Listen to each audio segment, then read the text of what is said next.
We'll start with the prayers.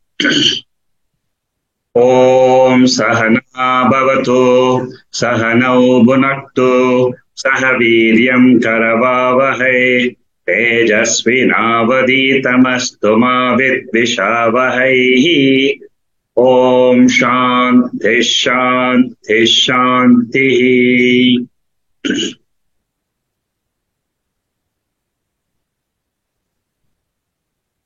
Today we are starting a new chapter in Panchadasi, which is titled Tattva Viveka Prakaranam. Tattva means reality, Brahman, the higher nature of a jiva. Viveka means discrimination. Prakaranam means a topic. So the differentiation of the real principle which is in us compared to the body and mind complex. I have circulated 3 volumes of notes for 65 verses of this chapter by WhatsApp, and primarily I'll be using these notes for our sessions. The chanting of these verses which you hear at the beginning of the talk and during the talk is done by Mrs. Vijaya Gosla. She lives in Texas, USA. And I'm very grateful to her for sending the recording for all these verses. She has done for all the classes of Panchadasi. She has been the mainly instrumental in chanting these verses, the Sanskrit verses, which are not very easy to chant, but she has done it brilliantly. And so we will be using her chanting throughout these first chapter and second chapter. I like how we have done before.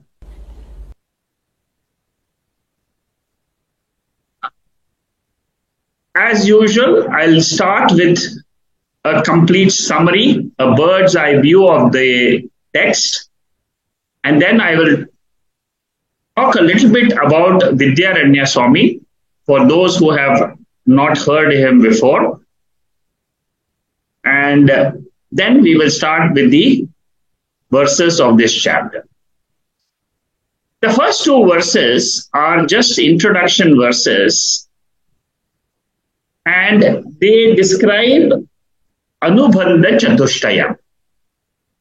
First 2 verses. It is an introduction of who is the Adhikari for this text. Adhikari means who is the disciple, who is ready for this knowledge. Then Vishaya, Sambandha, and so on. We'll go through that in the 2 verses.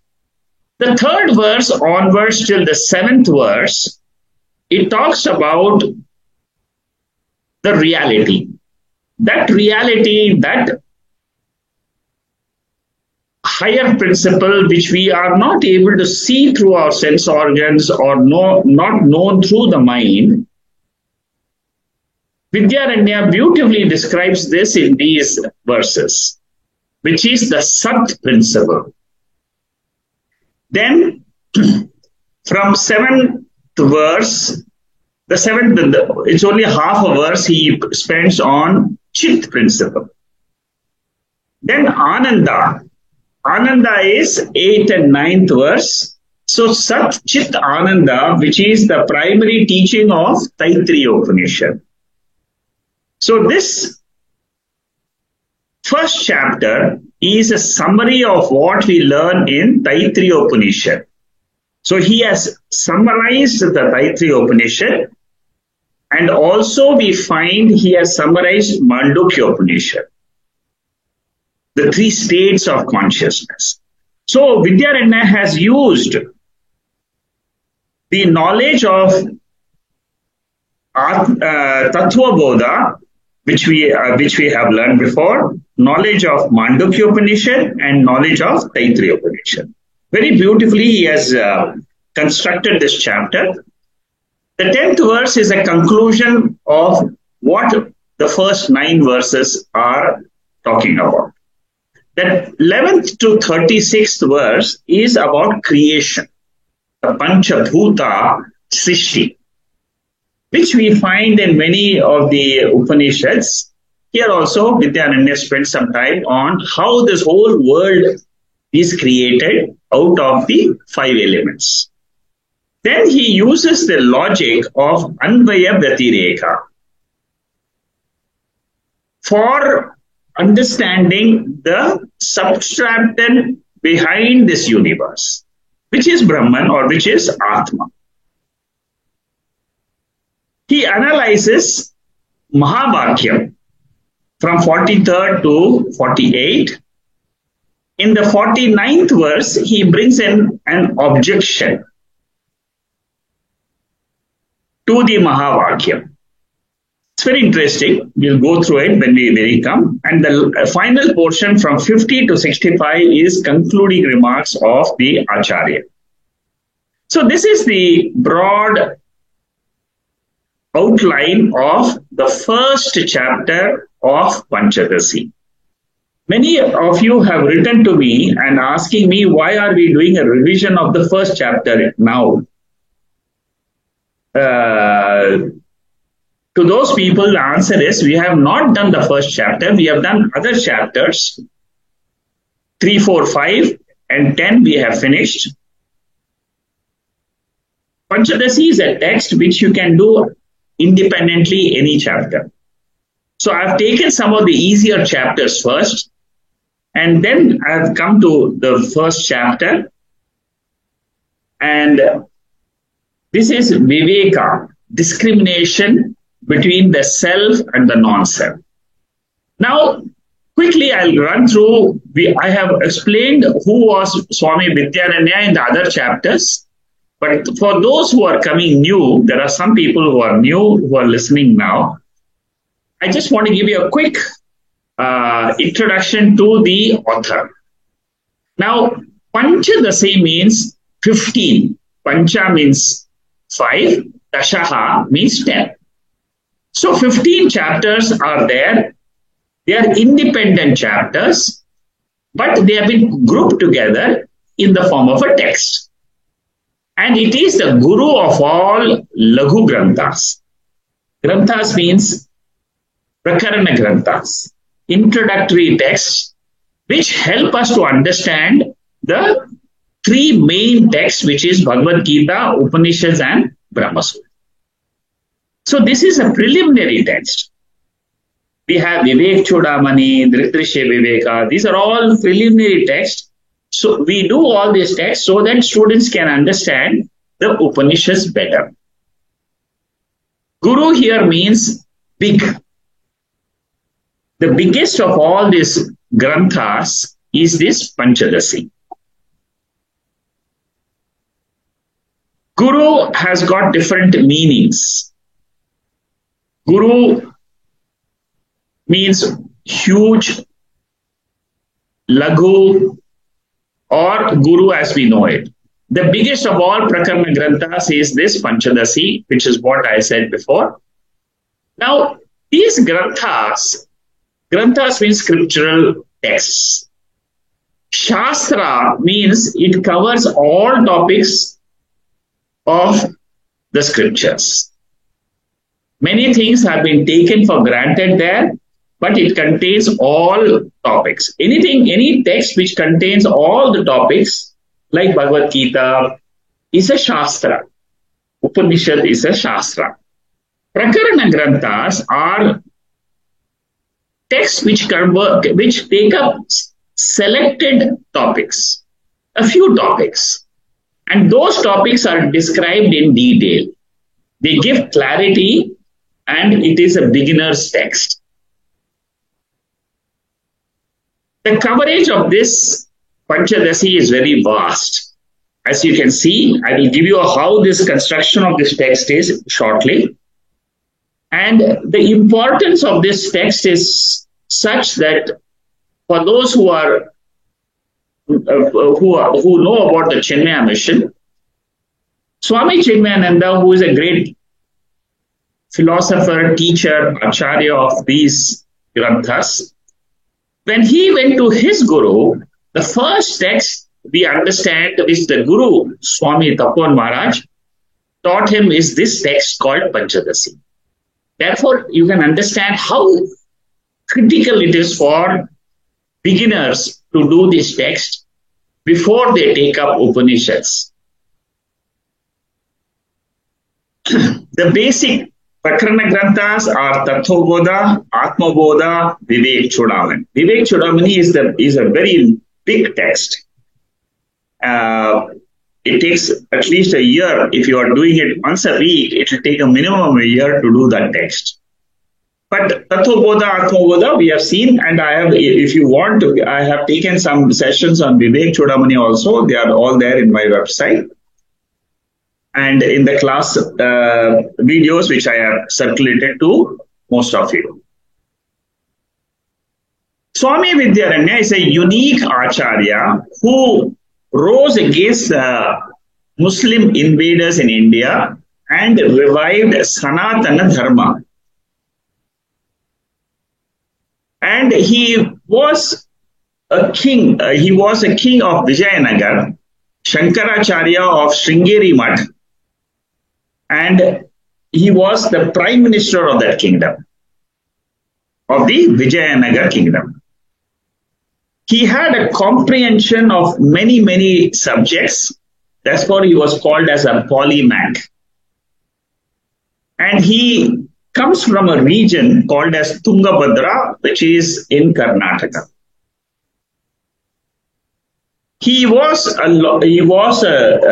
Lord Shiva was this Ishta Devata, and he constructed a temple for him in Vijayanagara.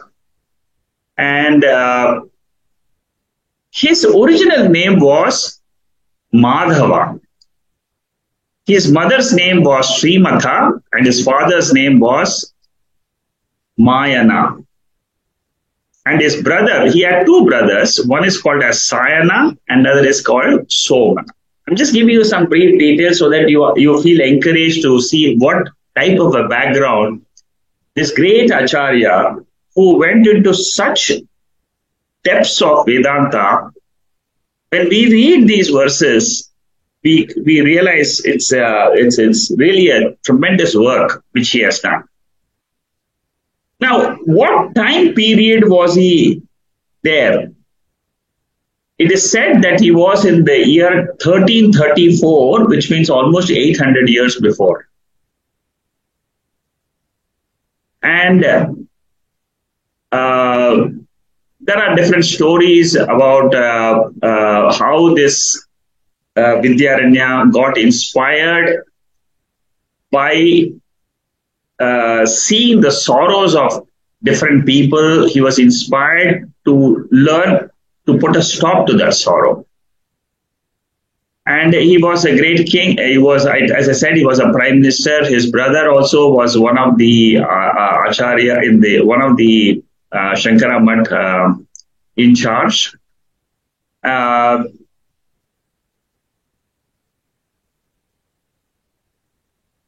He was a grihastha, and he used to chant Gayatri in crores of times. It is said, these are all things which you can read about Swami Vidyaranya in different texts. And he had chanted so much that he wanted Gayatri Devi to give direct darshanam to him. And he got vairagyam from the world. He took sannyasa like Yajnavalkya in Brihadaneka Upanishad. And he has written two books, which is Jivan Mukti Viveka. I'll come to that. There are several points in this. I'm not going into the depth of each one of them. You can just read these notes. You will come to hear about it. Jivan Mukti Viveka is another text he has written. This Panchadasi, the first 6 chapters are by Vidyaranya. Chapters 7 to 15, they say, are written by his guru, Bharati Tirtha, to whom he refers in the very first verse of the chapter 1. He was a student of Bharati Tirtha, and after seeing his work, Guru compiled chapters 7 to 15, and then they formed this complete text. So this text is written by a guru and a sishya together. Very unique. The real author of these texts is only what we hear from what we read in the different texts by different authors by different commentators are there who have given different views on who has written these chapters and so on. Now, there are 3 titles which are mentioned in these 15 chapters. The first 5 chapters are all called as Viveka. The second 5 chapters are called as Deepaha. And the last 5 is all ending as Ananda. Viveka section, which is the first 5, deals with the existence principle, Sat principle. That's what we are going to see today. The Deepa Prakaranam, I have taken the chapter 10 before. So that talks about the consciousness principle. And the last 5 chapters, they talk about the Ananda principle.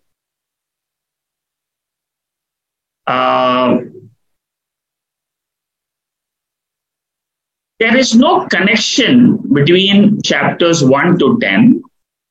Each chapter can be taken up as a separate chapter by itself, and you can do it in any order. But of course, if possible, you should try to do from 1 to 50.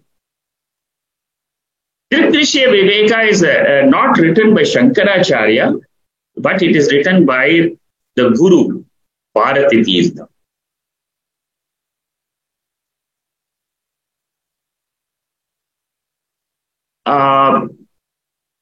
I have told you about Jivan Mukti Viveka, which is another text written by Vidyaranya. Tattva Jnanam, whenever we talk about Jivan Mukti, 3 things are required for Jivan Mukti. What do you mean by Jivan Mukti? Jivan Mukti means putting an end to the notion that I am a Jiva. How do you do that?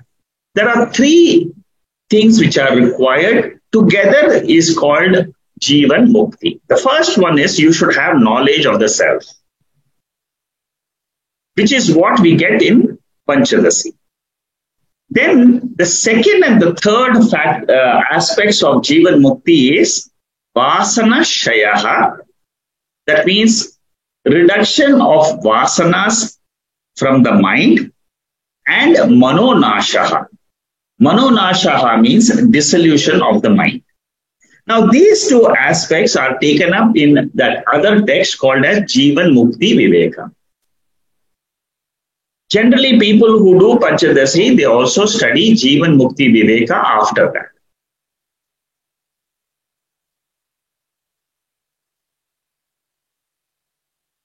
The whole life of Swami Vidyaranya has gone into writing these texts.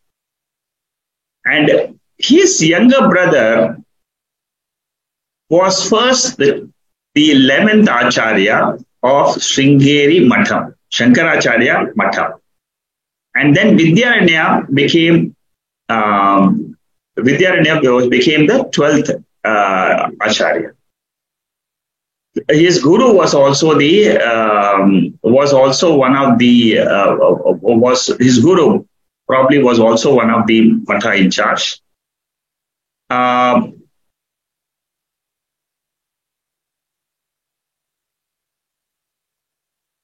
Then, like I said, there are some people who say that the first 10 chapters are written by Swami Vidyaranya, and from chapter 11 to 15 is from Bharata Tirtha. This is by Nishala Dasa, who is the author of Vichara Sagara. Anyway, we don't have to get too much into that. Jivan Mukti is caused by Vasana Shaya. Vasana Shaya means, you see, we all have Vasanas. That means we have tendencies in us, in our mind. Now, those tendencies have to be reduced. And unless you are able to reduce the tendencies in the mind, then only the mind becomes sattvic, and then you are able to understand the reality.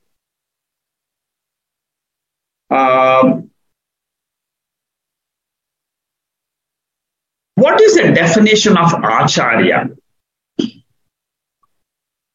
The definition of Acharya is given by Shankaracharya. Achinotihi shastrayate achare stapa yadyapi yat acharate yaccha acharyam ya gacchati. Just to give you an idea of what this definition is, Achinotihi shastrartham. Who is an Acharya? Acharya is one who dwells in the deeper meanings of the Shastra. He knows the Shastra. He knows what is the essence of the Bhagavad Gita. So that is the first qualification of Acharya. What is the second qualification? He not only knows, but he enables others to walk the same path which he has walked. Acharya sthapayati api. This Acharya is one who establishes a path for others to also see what he is seeing. That is the second definition of Acharya. Swayam acharyate yaccha. He himself shows the path. He himself walks the path. Tam acharyam prakashayate. That individual who has these three qualifications is called as Acharya. Acharya.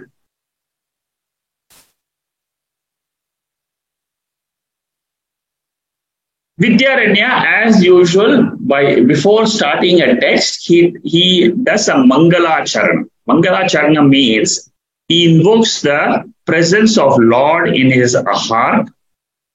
Why do people invoke the Lord? Because it gets rid of the negative thoughts in our heart. Whenever you bring in the Lord, before you start your study, you chant a small prayer. Why do you do that? Because we have a lot of thoughts in the mind. To focus our mind away from all the worldly thoughts into the topic of learning, we first, like for example, the class. We start with the prayer. Why do we start with the prayer? Because all of us who are listening to this text, they come from different backgrounds, different thoughts have happened during the day. Now, all the minds have to focus on this text. Therefore, a prayer is said so that all the vrittis are focused in the topic of study. The first volume, I've got 3 volumes of notes. The first volume covers verse number 1 to 23. Now, let's go to the first verse of the text. Namah Shri Shankarananda Gurupadambu Janmane. Namah Shri Shankarananda Gurupadambu Janmane. सविलासमहामोह ग्राहग्रासैककर्मणे सविलासा महामोह ग्राहग्रासैककर्मणे. So the first verse is a salutation to his teacher. Namah Shri Shankarananda Guru Padambu Janmane. Shankarananda is the name of the Guru. Whose Guru? Vidyaranya's Guru. Vidyaranya's Guru is called as Shankarananda. Now he says that I prostrate to his feet, to the lotus feet of my Guru. By doing that, what will happen? My ignorance about myself will go away. That is the purpose of prostration. Namaha. Namaha means na mamaha. Na mamaha means it is not me. It is not me. It is not mine. This body is not mine. It belongs to Ishvara. So what you do is you prostrate. You say this, the body, how do you express your devotion to the Lord? By prostrating to the Lord, by prostrating to the Guru. I am not anymore mine, but I am yours. That is the meaning of Namaha. It's a very powerful word in Sanskrit. Who do you surrender to? Either to God, Ishta Devata. In this case, Vidyaranya surrenders to his Guru, Shankarananda. And just to give you the name Vidya Aranya. Vidya Aranya means the one who possesses vast knowledge, a forest of knowledge. Ambujanma. Ambujanma means the feet which is born from the lotus. So, the prostration is to the Guru, and then Vidyaranya here expresses what is Anubandha Chatushtaya. Anubandha Chatushtaya means what are the preliminary aspects which the author has to specify before writing the text. What are the four factors? We have seen this before, most of you who have studied with me. The four aspects or four factors of Anubandha, which is called as Anubandha Chatushtayam. The first factor is Adhikari.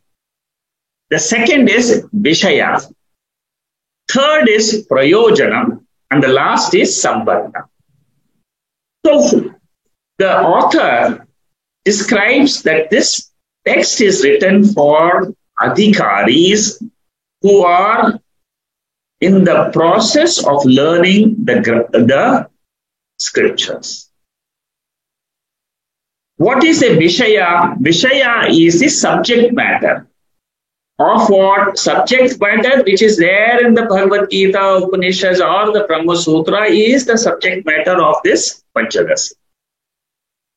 And what is the Prayojanam which you will get? What is the gain? The Prayojanam is Jivan Mukti. I will be able to drop the notion that I am a Jivaha. And then if I drop this notion, what remains balanced then? Suppose you remove the body and the mind from this I. What remains then? What remains is called as consciousness. And then you abide in that consciousness which is eternal, which is immortal. What is the Sambandha? Sambandha is this text has a connection to the goal which I have. The subject matter is the reality, the consciousness. But there is a there is a connection between what I'm going to say in this text and what is my goal, The goal is Jivan Mukti. How do you get Jivan Mukti? By studying this text. See how beautiful our scriptures are in trying to be so scientific. They tell us that this text is meant for a certain audience. It is not meant for a layman. It is meant for a person who has a sharp intellect. He has done the discrimination between Nityam and Anityam. Nityam means there is something which is eternal in this universe. And Anityam means the body and mind. So Adhikari is one who has got this discrimination, Viveka Shakti. Okay, and this text covers all these 4 topics. Bodha Bodhaka Bhavaha. Bodha means what is revealed, the knowledge which is revealed. Bodhaka means revealer. The revealer is this text. What is revealed is the consciousness, the reality behind the body-mind complex and the entire universe. So this text is a complete text to give us the final knowledge which is required for liberation, which is moksha. Shankaroti iti Shankara. Shankara, what is the meaning of this word Shankara? The one who does Mangalam, Anandam, for the welfare of the cosmos is called as Shankara. Shankara is basically Lord. Taittiriya Upanishad in 2nd chapter gives the taste of a person who has understood this essence in his own heart. This is the verse. Okay, so this verse it tells us that a person, after having understood this reality, has a lot of joy in his intellect. Because the nature of this consciousness is bliss.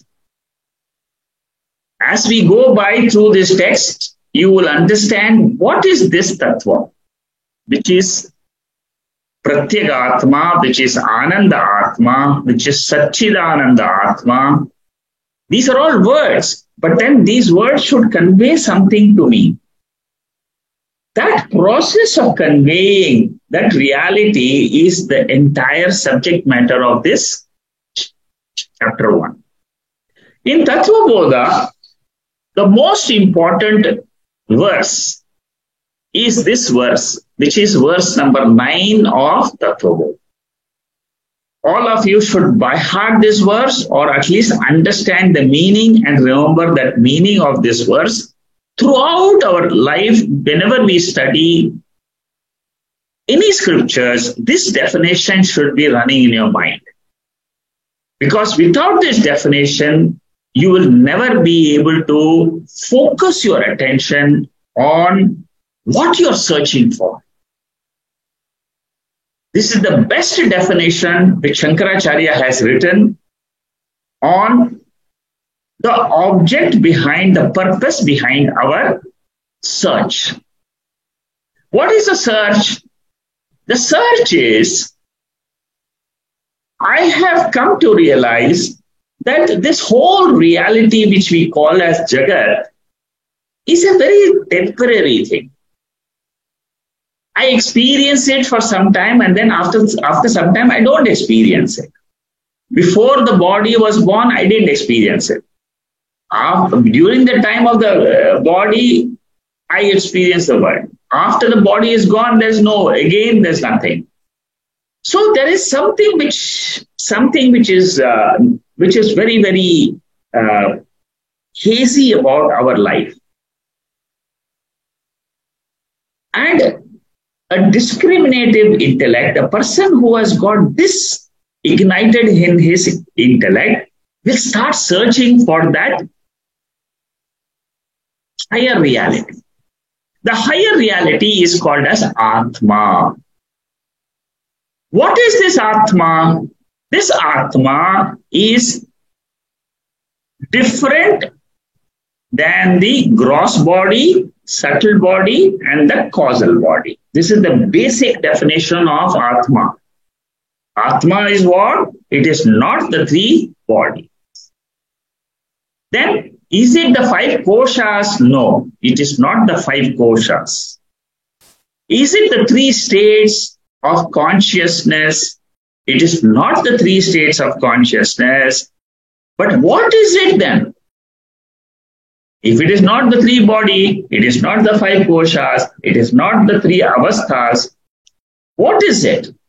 It is a witness, sakshi of the three states of consciousness. It is a sakshi. And this sakshi is other than the five koshas, it is other than the three bodies. And what is the nature of this sakshi? It is Sat Chit Anand. This is what is the essence of the entire Tathobodha. One verse. So Shankarananda indicates Jiva Brahma Aikyam as the Vishaya of this chapter. The oneness between the Jiva, the individual, the essence behind the individual, the essence behind the whole universe. There is one reality, and that is what is the Vishaya of all the scriptures.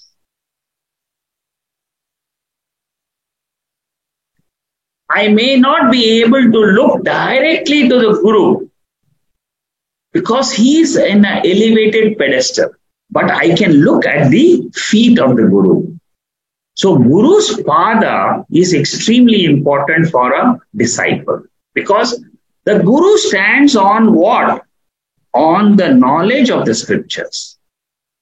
So similarly, when, for example, a child can only see the feet of the mother because it is not too tall to see the full body.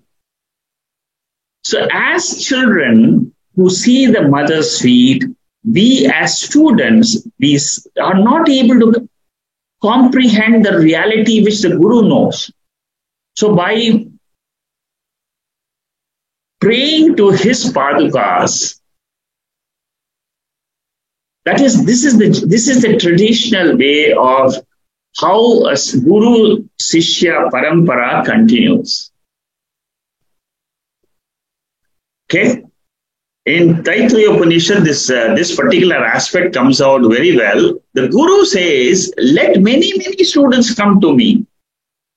In the Upanishad itself, in the first chapter itself, the first chapter of Taittiriya Upanishad is all about Adhikari.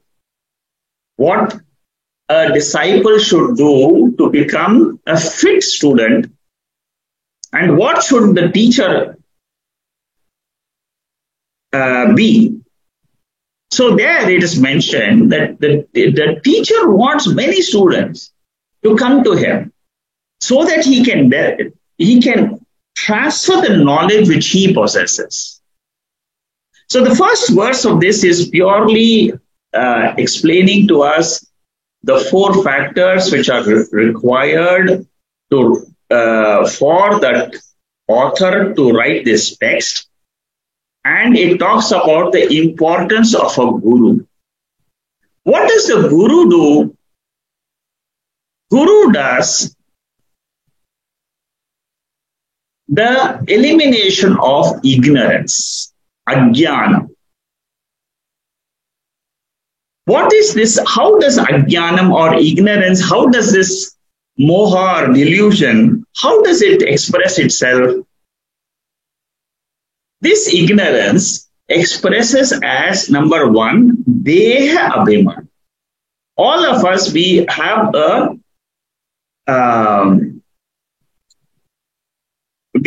a reality attached to this body. Identification, the body is me. That is what is called as Deha Abhiman. How does this Deha Abhimana come? Because I don't know the reality. I have ignorance about myself, the higher self. It expresses, that ignorance expresses as Deha Abhiman. The second expression of that ignorance is, see, many times we learn in the Shastra that we all jivas have got ignorance, self-ignorance. But what is the self-ignorance? Shankara, this Vidyaranya beautifully describes here. This ignorance creates satyatva buddhi in the external world.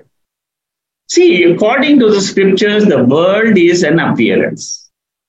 But I take the world as Satyam, as the only reality. Why? Because I have ignorance about the higher nature of myself. Sukha Buddhi in Jagat. The world is the source of happiness. That is another delusion, another expression of the ignorance. The world is Sat. And then Ahamata. Ahamata means I am connected with this world. These are all the expressions of ignorance. Now, this ignorance is a graha. Graha means like a crocodile. Huge crocodile, which is very difficult to catch. Similarly, this ignorance is very difficult to remove. If it was small ignorance about shell silver or small ignorance, that can be cured, or rope snake, this can be easily removed. But ignorance about my own self, it has been there with me for many, many janmas. How do I get rid of it? You can get rid of it only by studying the scriptures. So the first verse describes Adhikari, Vishaya, Prayojanam, and the connection, Sambandha. This is some revision I have put here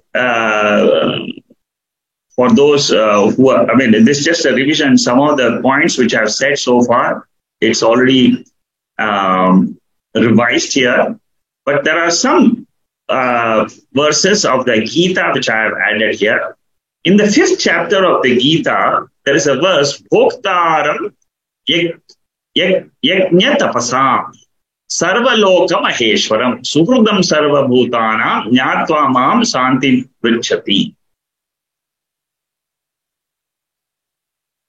The one who knows the Lord of all the worlds, the Ishvara, he is the one who ultimately gets the peace of mind. So by knowing this reality, I will get peace of mind, is what Vidyaranya wants to say. So the cause of ignorance is very, very primal delusion. It is there in me. I don't know how it has come, but it is there in me. I don't know myself. You ask anybody, do you know who you are? They'll say, I am the body, mind, and I was born on so-and-so date, and that's all. But that, according to scriptures, is a moha. It is a delusion. Because the reality, you are not the body, mind, you are the consciousness principle in the body. That is what the scriptures want to teach us. Now we go to the second verse. Tatpadamburuhadvandva seva nirmala chetasam sukabodhaya tattvasya vivekoyam vidhiyate विवेकोऽयं विधीयते. So in the second verse, this is a part of the Mangalacharanam. The first two verses are the Mangalacharanam, means it talks about the invocation of the Guru. So that continues in this second verse also. Here, Vidyaranya says, those people who have purified their mind are the ones who are fit to know the reality. So, Vidyaranya, see how beautifully he teaches. He says, first purify your mind. That's what Bhagavad Gita also teaches us. And how do you purify the mind? By doing seva to the Guru or by studying the initial texts. Because, see, all of us are not able to do seva as such in today's world. What do? You start systematic, consistent study to purify the mind. In Bhagavad Gita, there is a verse, Tadvidhi pranipatena pariprashnena sevaya upadeshanti te jnanam jnanina tattvadarshinaha. You prostrate to the teacher. This is the fourth chapter of the Bhagavad Gita. You prostrate to the teacher, and then what do? Then after prostrating means you do seva to the teacher first. Don't go and ask the Guru directly, without even knowing or having an introduction. Oh Guru, teach me self-knowledge. Don't say like that. First you have to understand the Guru himself. Let the Guru feel you as a proper disciple. There are three levels of a student. First level is pranipatha. Pranipatha means what? Show humility to the Guru. How do you show humility? That you are a humble person seeking knowledge by prostration. That is at the physical level. Pariprashnena. Pariprashnena means after you have prostrated, at the mental level, ask for self-knowledge. Third aspect is do seva, service at the intellectual level. So three aspects are involved. That is what Bhagavad Gita 4th chapter says, that when you want to have the knowledge, see, this is self-knowledge, this is spiritual knowledge. For other knowledges, you can go and join a college and get it. But this knowledge, you can't do that. There is nowhere you can go and, this knowledge is very, very supreme knowledge. This knowledge is transferred by a Guru to his disciple. And the Guru must feel that disciple deserves it. Then only he will come down and say, okay, now you study this, study this, study this. It's a systematic guidance which we get from the Guru. If the ego of a student considers itself to be higher than the Guru, then the knowledge cannot flow from the Guru to the disciple. Then the disciple will think, my friend is better. I will go and ask my friend. So pranipata means what? Mental maturity to comprehend that I can learn from the Guru. Pariprashna means it is your duty not to blindly follow whatever the Guru tells, but let the knowledge be transferred by clear understanding. Many a times it is a sambhada. Sambhada means a dialogue. And the last aspect is seva. Seva means physically serving the Guru in some way. Help the teacher to propagate the knowledge. If you have ability in today's world, for example, if you have the ability to market some of these talks, you help the Guru. Suppose you know how to construct a website, help the Guru. Suppose you know how to market the website, help the Guru. So there are different ways. See, seva in the olden days was different. Seva in the current world is different. Nirmala Chetasam. What happens when you follow this seva? After the end of the seva, what happens? The chetana, that means the mind, becomes nirmalam. Nirmalam means pure. And what is the malam of the mind? For those who have done Tattva-boda, the malam of the mind is, it is the Rajoguna and the Tamoguna. We have all studied the 14th chapter of the Bhagavad Gita. It says, Sattvat sanjayate jnanam rajaso lobha evacha pramada moho tamasaha bhavato jnanam evacha. The 14th chapter of Bhagavad Gita is full of description of the three gunas. All of us have got these three gunas in our mind. Sattva, Rajas, Tamas. We have to slowly reduce the Rajas. Rajas means what? Continuously, the mind wants to be active. That is what is called as Rajas. The opposite of Rajas is what? The mind never wants to get up and do some work. It is Tamas.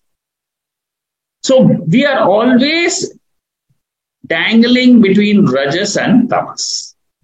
Either we want to sleep the whole day or we want to be very, very active. But we don't, when the mind is either Rajasic or Tamasic, it is not able to understand the nature of Atma. To understand the nature of Atma, you have to bring down the mind, the restlessness of the mind, and then that when you bring down the restlessness of the mind, that is what is called as Sattvic mind. So most of the students, when they come to Vedanta, they have a Rajasic mind. As they learn different scripture after scripture after scripture, you'll find after 3 years of study, the mind becomes more and more sattvic. When the mind becomes more sattvic, the guru is waiting for that student whose mind has become sattvic so that he can teach him the Mahavakya and then liberate the student.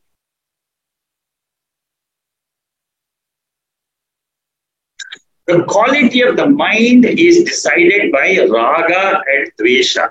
Raga means I like so many things, attachment to the world.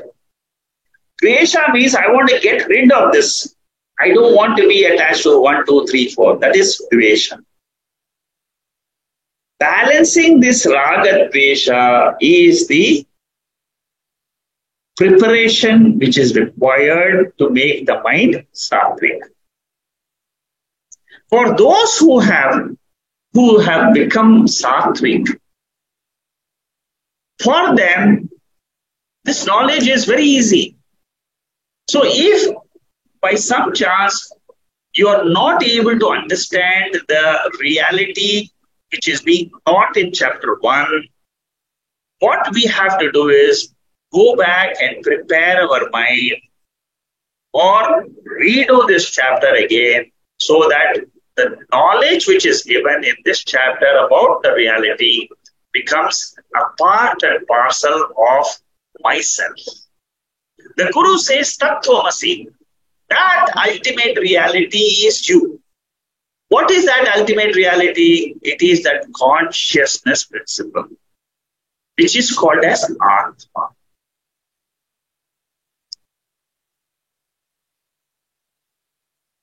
Reality can be expressed through chemistry as elements, quantum physics as atoms, numbers in mathematics. But what does Vedanta says? According to Vedanta, reality is one, in which the self, which is the self in each body and mind, is equated to a self of the universe. That is the identity which ultimately only Vedanta can give. This knowledge you cannot get anywhere else. This knowledge of who I am, ultimately, what do I know and what does the scriptures teach me? This is scripture teach me only one small little thing, which is what? I am Sat Chit Ananda. I am eternal. I am not a Jiva. The moment you say I am not a Jiva means what? I am not the body-mind complex which is experiencing this world. But there is a reality behind this body-mind. That reality is called as Sat Chit Ananda. And that is the topic of the first chapter. Okay? So here, the Tattva means the reality behind the universe is taken up for study. And we can do the study of this principle either by studying the 5 koshas, or either by studying the 3 bodies, or by studying the 3 avasthas. Vidyaranya uses the 5 koshas, he uses the 3 avasthas, and then he brings out the reality in the first chapter. So who is Adhikari? The one who has a pure mind, Nirmala Chetasam. What is the Vishaya of the text? The Vishaya of this chapter, the Vishaya is Brahma Jnanam. There is a reality which is behind this universe, behind the body, mind complex. That is the Vishaya of chapter 1.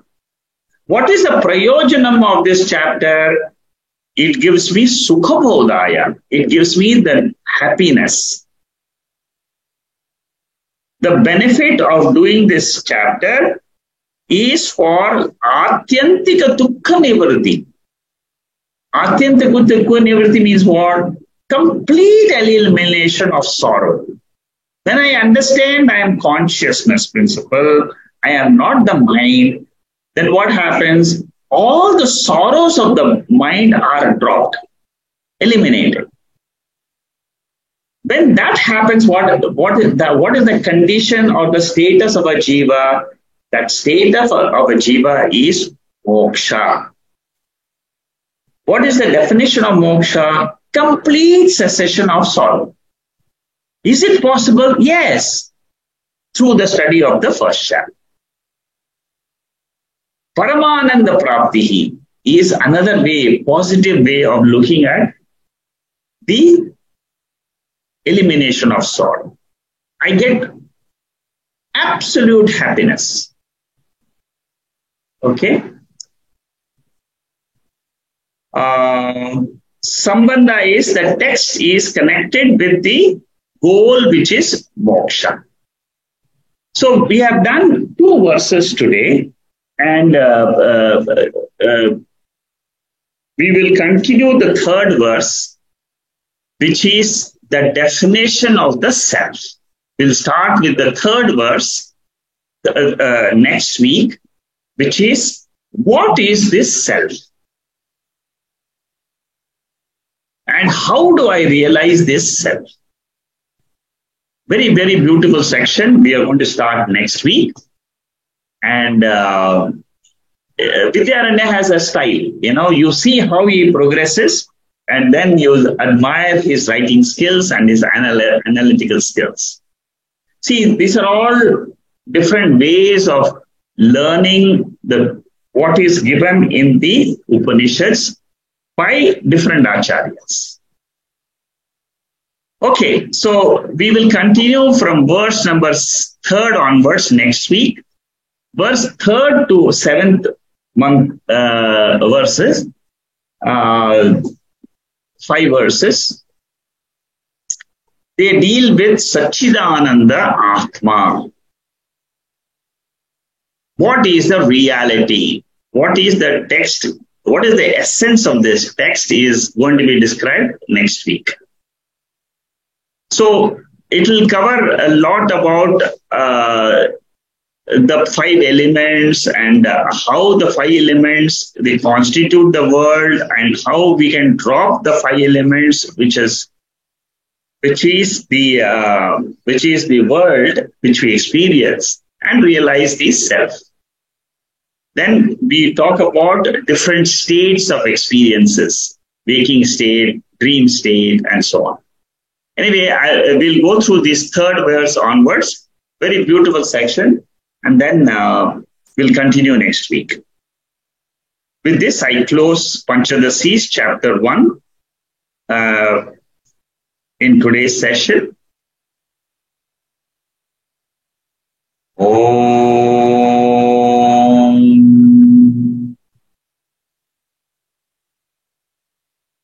Purnamada Purnamidam Purnat Purnamudacchade Purnasya Purnamadhaya Purnameva Vasishyade.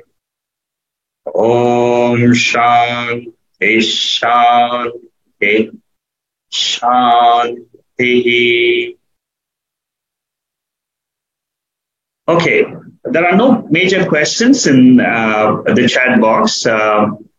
In case you have any questions you want to ask directly, please go ahead. You can ask the question, and you can unmute yourself.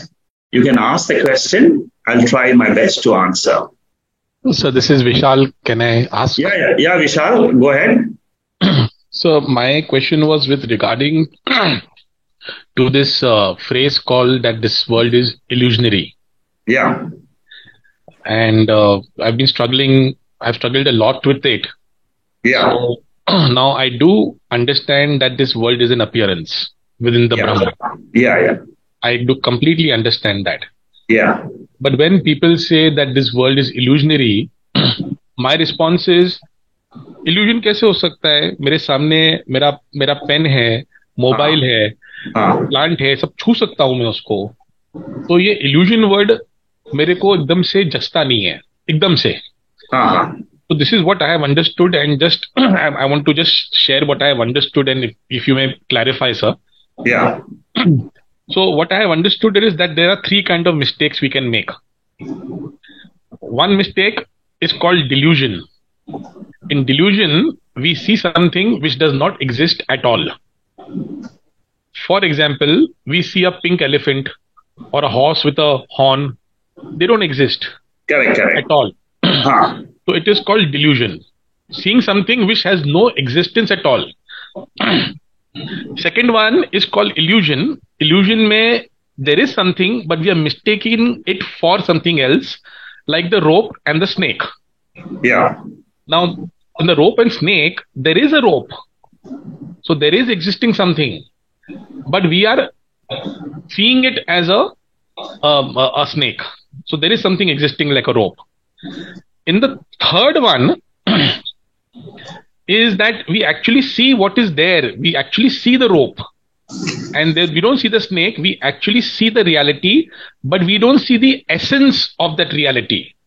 For example, we see the rope and we think it's a rope, but we have to see the essence. It could be cotton strands. So actually it's not a rope, but cotton strands. Correct.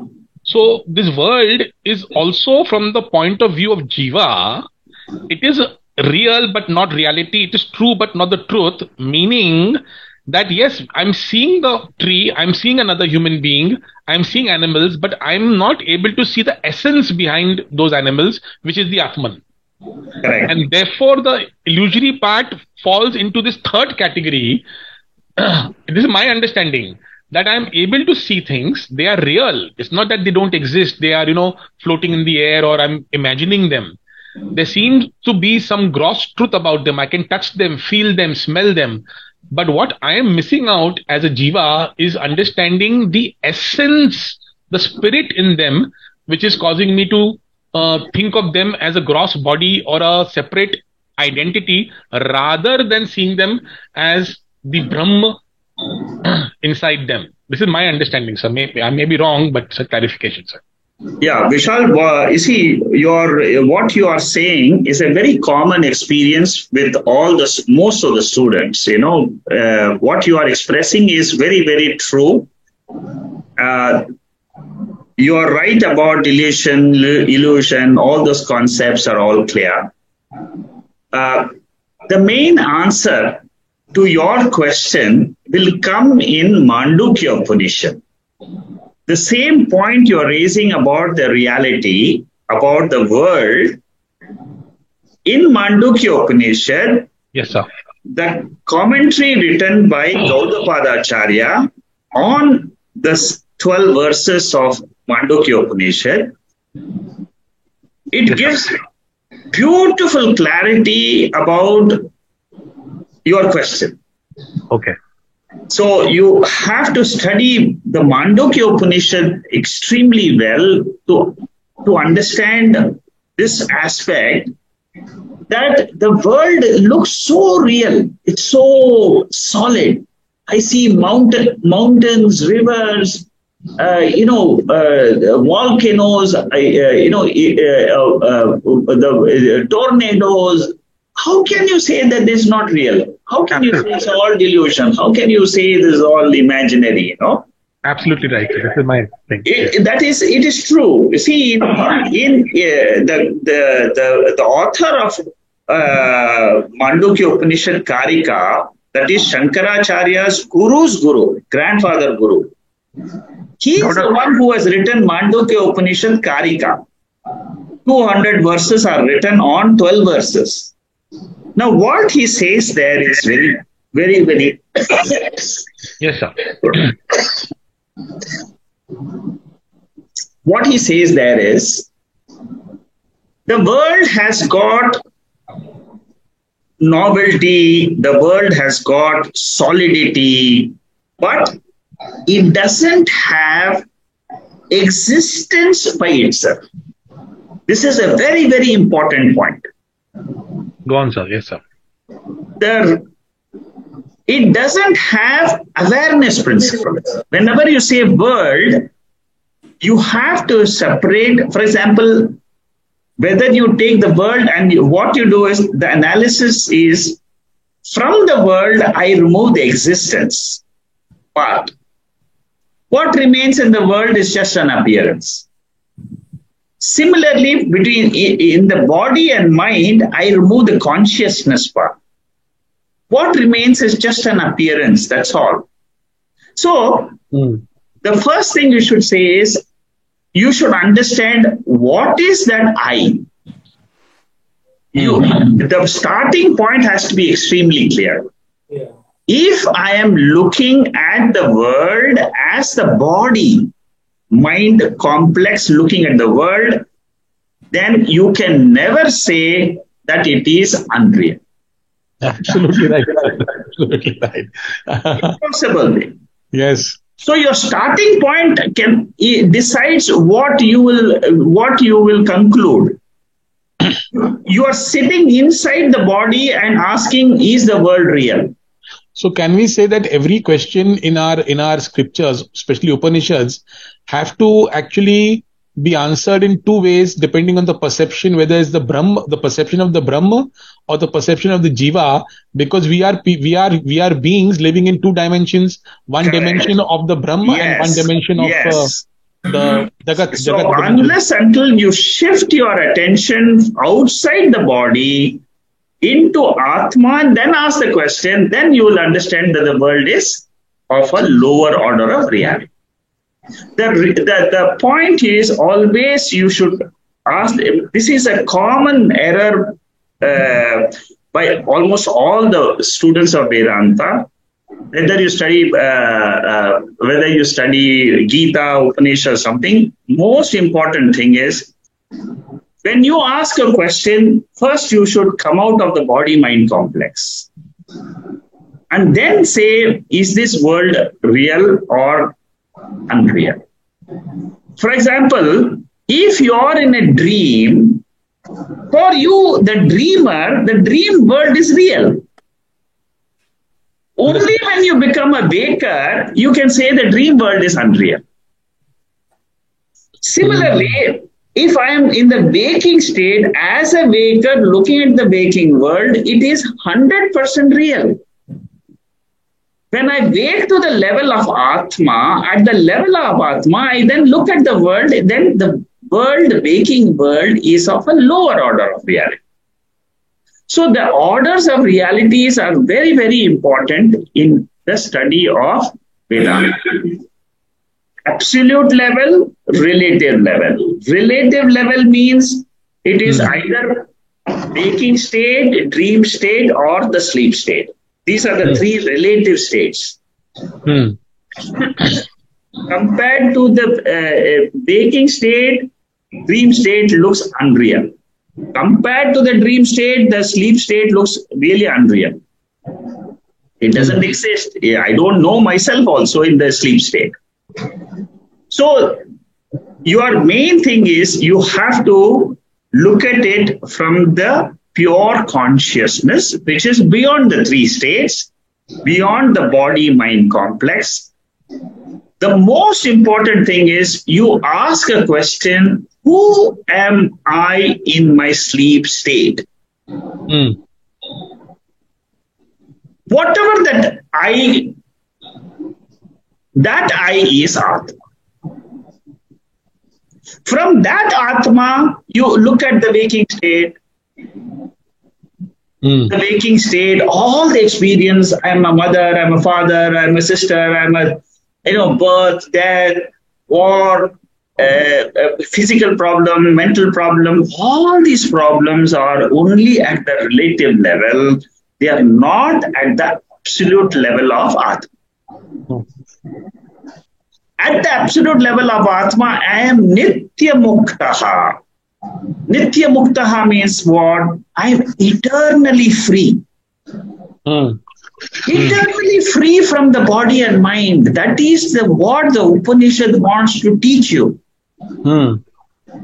Upanishad doesn't want to teach you this is the world, this is the this relative world is not the topic of the Upanishad at all. It is not. You're getting confused in the waking world, trying to say that the waking world is unreal by sitting in the waking world. It is not possible. You're making an error. This is a wrong teaching. You cannot look at in the waking state. I cannot say the waking world is unreal. I have to rise to the level of Chaitanyam, pure consciousness, and then say that the waking world is unreal. Yes. See, like I get up in the morning and then I say my dream was totally unreal.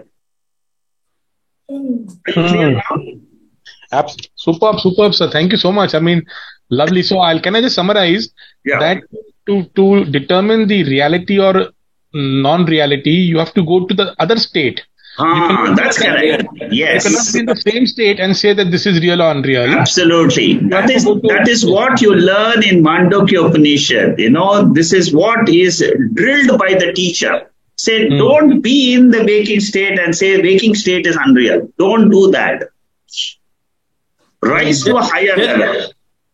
Shekhar, I just would like to add what Vishal has said actually. Yeah.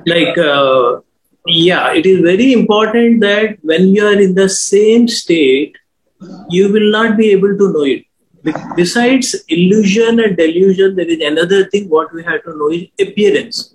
This whole world is something like an appearance. Aparoksha Anubhuti and Mandukya Upanishad and most of the Upanishads, they deal with this particular thing. So, from the simple Tattva Bodha, the real definition of real and unreal they have given, which is based on the time, space, and object.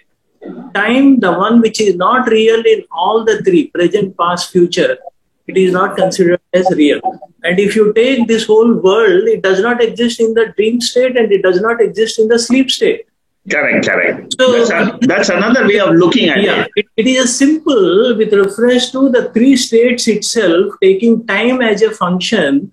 This particular world does not exist in all the three states. And the one which does not exist in all three times, it is an appearance only. So this is the biggest error in the knowledge. This is a part of an ignorance, which can be known only with the knowledge And when we come over above that knowledge, then only we will be able to get it. Yeah, very good. Venkatesh, you put it very beautifully. Vishal, I think you got the essence. Yeah. Yeah. Anybody else Like has a question? Mirage is one simple example which we can look into actually. Like it appears, but it doesn't exist. Correct. Like approach Anubhuti, like Shekhar-ji has covered very nicely. I'll suggest that if you go through, then you will have series of all those scenarios. Yeah, correct. Yes. Yeah. Anyway, thank you, Venkatesh. Thank you for bringing this out beautifully. Anybody else has a question? Namaste. Good day. Yeah, go ahead, Ajita. Namaste. Yeah, I would like to add something to that. Yeah. In Tattva Bodha, Yeah. in the very first sloka, Tabo Vichina Papanam, Shantanam Vidaragina, Yeah. Mumuchunam Abechioyam, Atma Bodho Vidiyade. Correct. Yeah, when we are studying this type of Granthas, we have to come up, we have to move from our Ajnana level, and we should have that mentality to know how to know self only. Then, the destroy of ignorance. Yes. Yeah, for that, what is tell in the first sloka of this Atma Bodha, that is, we have to be purified by our austerities, and we should have a peaceful heart and free from curvings. Yeah. Yeah, and desire of liberation. Our goal and our way of thinking, way of doing, way of understanding what is all around us, the universe. Then we will be able to realize that what is in the universe is everything will go back. Correct. Yeah, whatever we see, whatever we experience, everything is matters only. Yes. Yeah, that understanding, we have to be fit to understand that knowledge. We should be a true adhikari. For that, if we work, we will be able to lift slowly from our ignorance to the knowledge level. Correct. That's right. Yeah. Good, very good. I'm glad you're bringing up the essence of Tattva Bodha also, Atma Bodha. These texts, they also start describing how I can be a pure student. Very good. Good, Ajita. You're able to connect things up. Very nice. Yeah. Thank you. Thanks. Anybody else has any other remarks? So we will continue next week with chapter 1, 65 verses. I'll be going slightly faster after the first 2 verses. From next week onwards, slightly faster so that we can cover. These verses are fairly simple verses. And when it comes to difficult verses, I'll go a little slow. Okay? Thank you. Good night. Thank you. Good night. Good night. Namaste. Namaste. Hari Om. Hari Om. Thank you. Thank you. Thank you, sir. Thank you, sir. Thank you. Thank you.